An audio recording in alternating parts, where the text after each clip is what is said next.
everyone. I hope your art supplies are out and ready to go because I've been looking forward to painting this little study with you today. I found this free reference photo and I thought it would be perfect for a small study. Small studies like this one are an efficient way to experiment with different techniques and colours before committing them to a canvas. And as we go, I'll share lots of useful time and energy saving tips, so look out for the blue banners on screen. To save ourselves some time and energy, we're going to pre-mix our colours. So we'll start by mixing white and blue together to make a nice light blue for the sky. And then we can mix together maybe a grey, so we'll look at mixing a little bit of white with some black to make grey. I'm just looking at the reference photo and seeing which colours might be useful to pre-mix.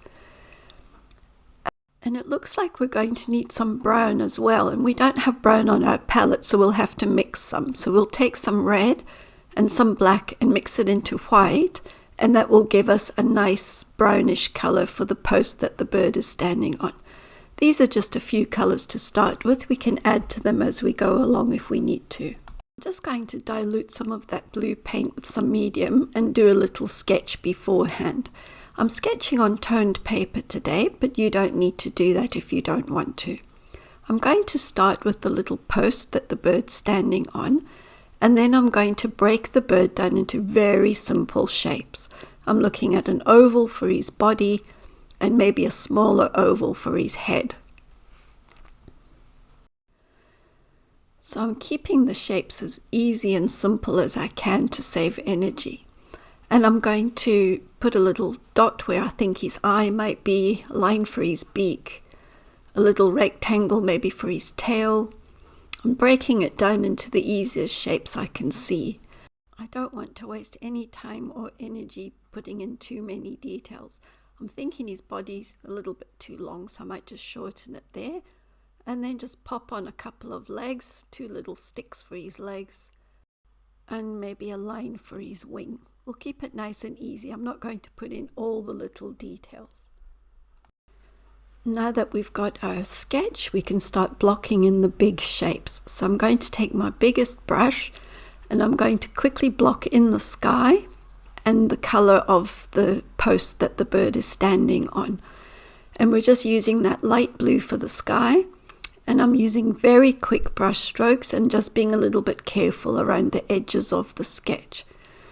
I'm not going to be too particular about the background because that's not the focus of our painting. Our painting's all about the bird, so the background just needs to be done very roughly.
Now that our background's done, we can block in our bird, and we'll just use a nice grey to block him in. And then when we get to the tummy area, we might add a bit more white to that grey to make a lighter grey.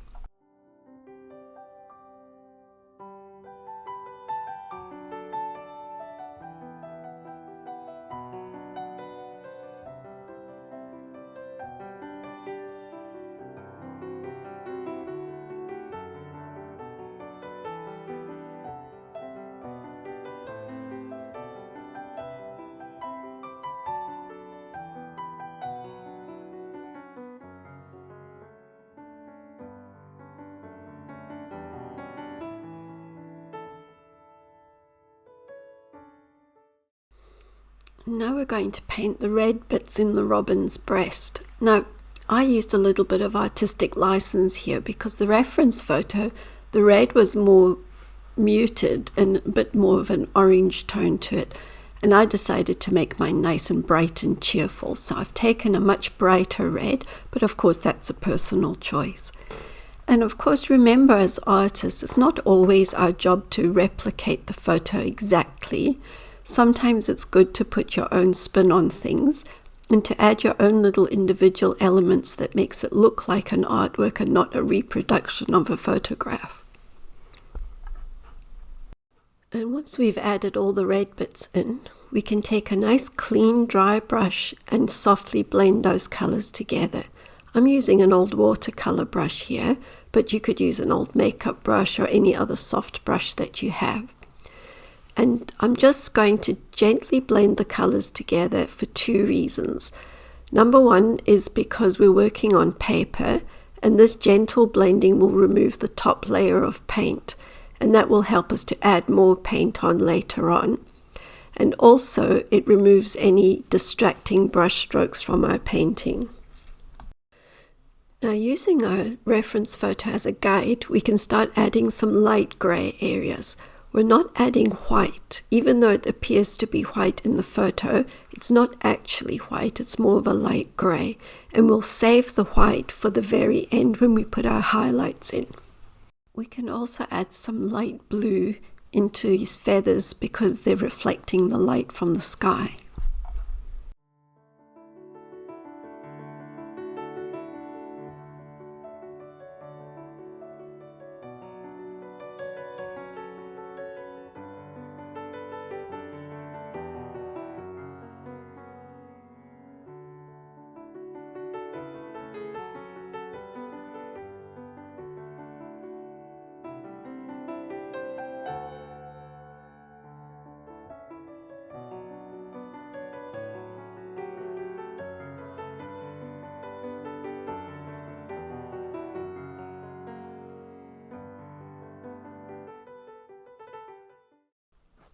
It's time to put the darks in, so we're going to take our black and we're going to paint in his wing underneath his tail, add some shadows to his body and put his eye and his beak in, and his little legs too.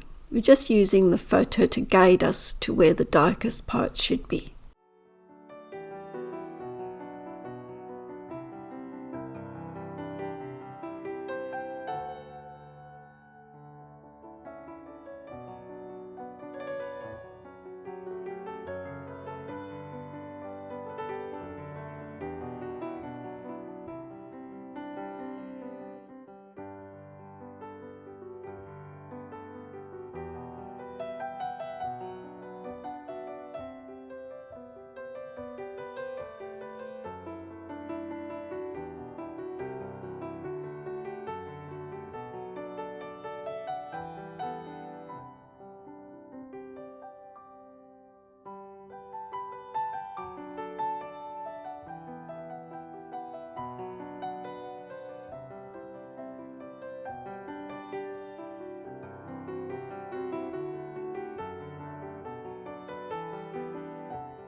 A beautiful little bird starting to take shape, and he's looking more bird-like already.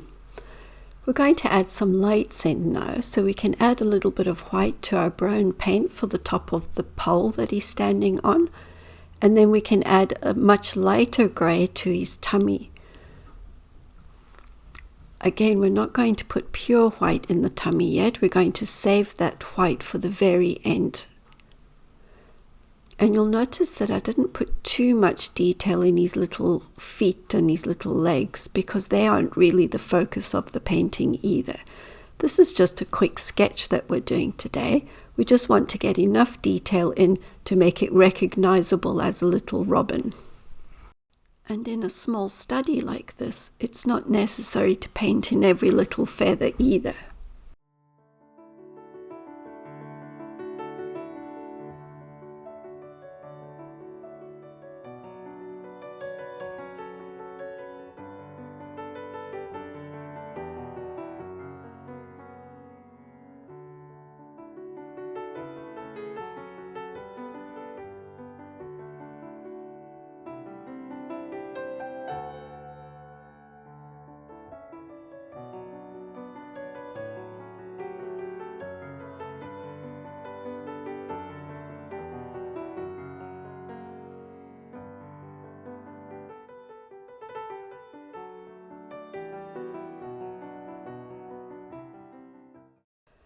I'm going to add some more red to the feathers in the front of the bird because red is a defining feature of this bird, and I'd like to draw attention to it and emphasize it. So I'm going to add more red in, and then I'll just finish off his little eyes and his beak and add a few details here and there.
I'm also going to go in with some black and just reinforce some of the darker areas as well.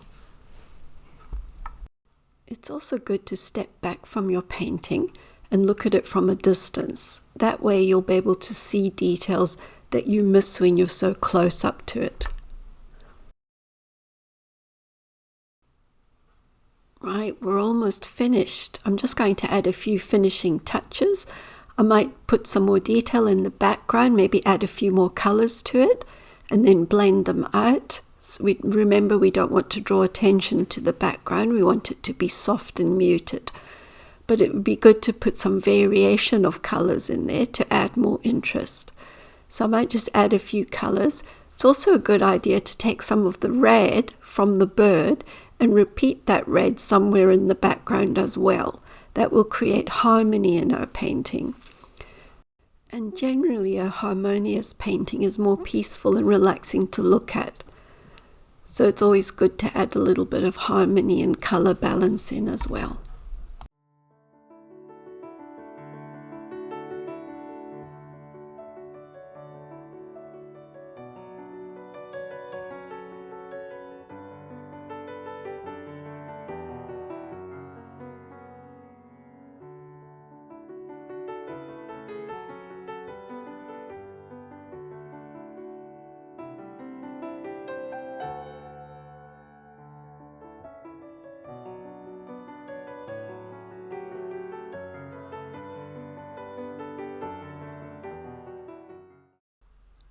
At this point, I'm going to take just a clean brush and just feather out the paint along his breast to give the appearance of feathers. And then we can go in with that pure white that we've been waiting to use and put the highlights on just to finish him off.